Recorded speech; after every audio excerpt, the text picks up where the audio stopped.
little Pinocchio, with his wooden priest. This is the fate of little Pinocchio, homosexual gay.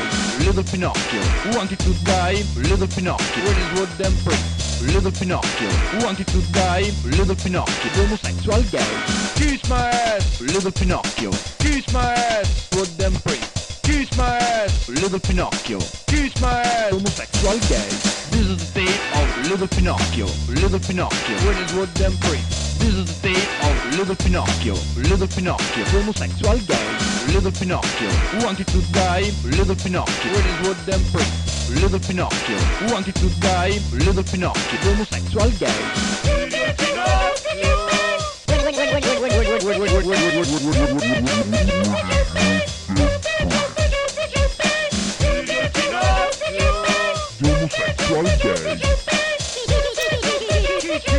Bloody fucker, we'll fuck you!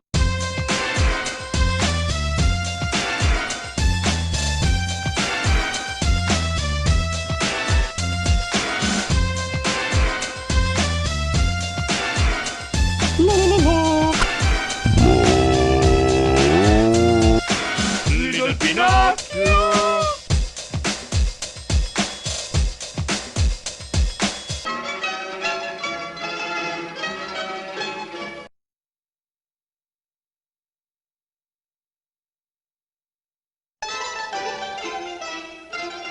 Long ago, an aging inventor named Geppetto whiled away the hours in his workshop, which was a tiny basement flat in the heart of a bustling city by the sea.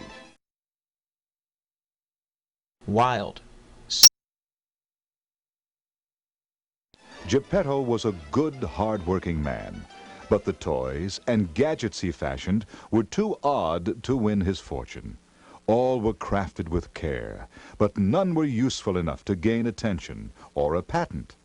The few people who took notice of Geppetto thought he was eccentric, so avoided his company.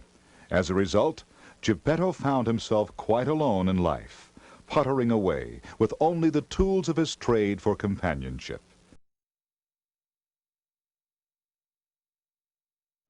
Each day, Geppetto heard the children talking and laughing on their way to school.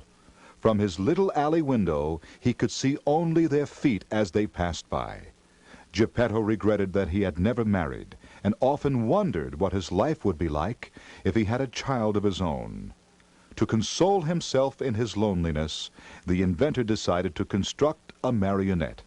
He worked for days, selling nearly all he possessed in order to carve the puppet from the finest wood.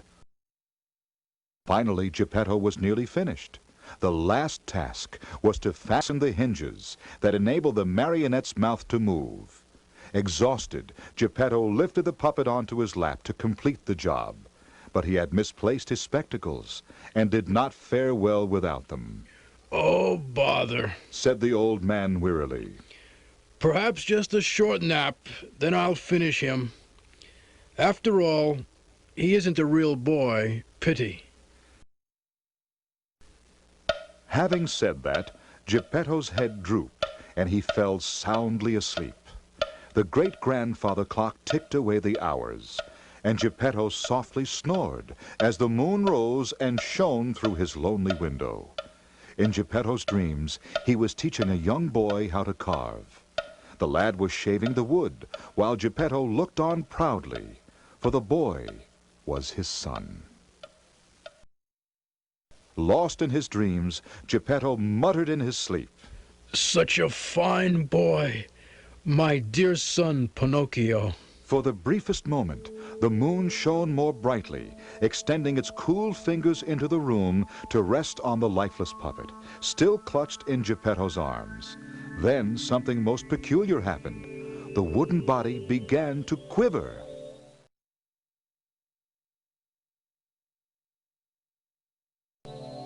The puppet shuddered, and his eyes opened wide. He looked round about and grew excited at what he saw.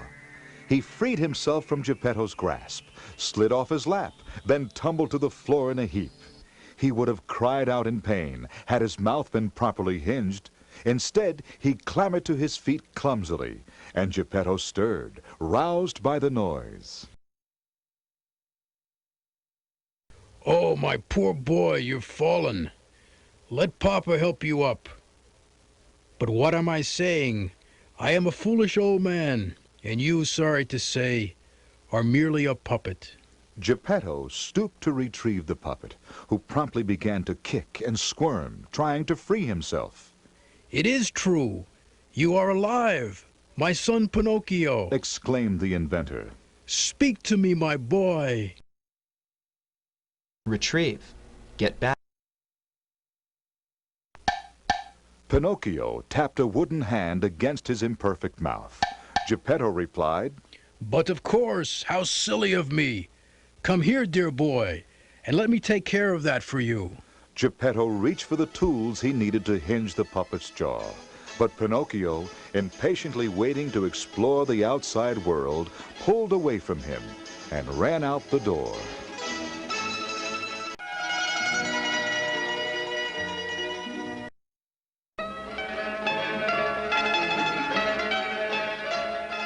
Geppetto ran after the puppet, crying his name and begging him to slow down.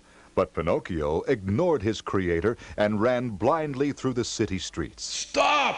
Stop that boy! Geppetto shouted, trying breathlessly to catch up. Pinocchio dodged in and out of the crowd, small and nimble enough to slip through their fingers.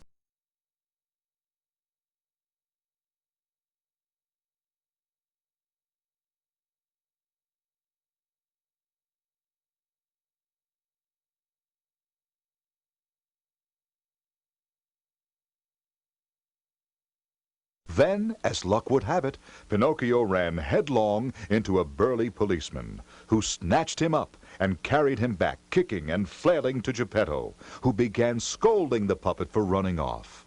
Pinocchio put up such a fuss about his restraint, and looked so pathetic, unclothed, and mute as he was, that passers-by took pity on him and came to his defense.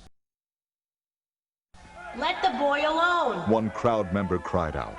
It's that crazy inventor. Said another. Cooped up in that hovel of his. Who knows what he'd do to the boy? Before the old man could protest, the crowd had recalled the policeman, and poor Geppetto was hauled off to jail. Free to do as he pleased, Pinocchio skipped off to roam the city at his leisure. People passing by looked askance at the wooden boy's antics, but he paid them no mind. After a time, Pinocchio found himself growing bored and hungry. He approached a street vendor who was selling fruit, but the vendor chased him away, for he had no money. Pinocchio decided the only thing to do was to return to Geppetto's house. The old man had been taken away, but surely there would be some food left there. He started back the way he came, and on the way he noticed a building he hadn't seen before in his haste. He peeked in the window, and there he saw a room full of boys and girls seated in rows.